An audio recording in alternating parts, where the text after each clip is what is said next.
R.Murray Gilchrist was a British writer known for his decadent Gothic fiction and for his non-fiction works on the Peak District in Scarborough. Born in 1867 in Sheffield, the son of R.Murray Gilchrist and his cousin Isabella Murray. Educated at Sheffield Grammar School, he later became a cutler's apprentice before he turned to writing.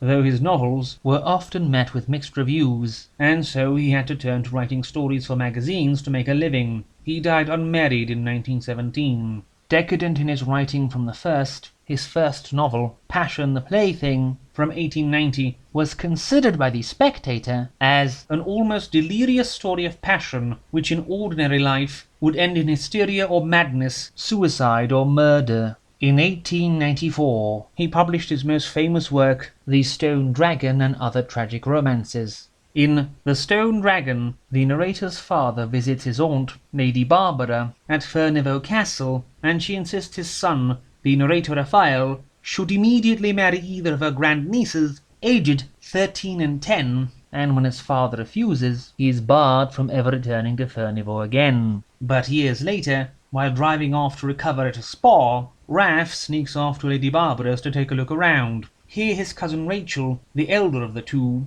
immediately gloms herself onto him, assuming he had come to marry her. He gets on well with her and her small sister Mary, but just then his servant arrives and informs Raph that his father is dying. Raph arrives too late and finds written instructions ordering him to spend his time on an estate in Italy and not to return to Furnival until the death of Lady Barbara. Upon reading her will, it turns out the woman is so spiteful that she will throw her own grandnieces onto the street if one of them doesn't marry Raph after her death. Soon he is very much set on marrying the timid Mary, but the melodramatic Rachel demands he wed her, or they both live in poverty and celibacy, which he refuses, and eventually, after trying to kill Raph and nearly killing her sister, she is found dead, hanging off of the stone dragon where Mary and Raph used to meet. The manuscript of Francis Shackerley relates how in 1611 he was travelling to his aunt's when his carriage broke down, and he, a mere child, met Lady Millicent, being the same age, yet she says she was already married off in the middle of the night by her parents to a Sir Humphreys because her father was in need of money.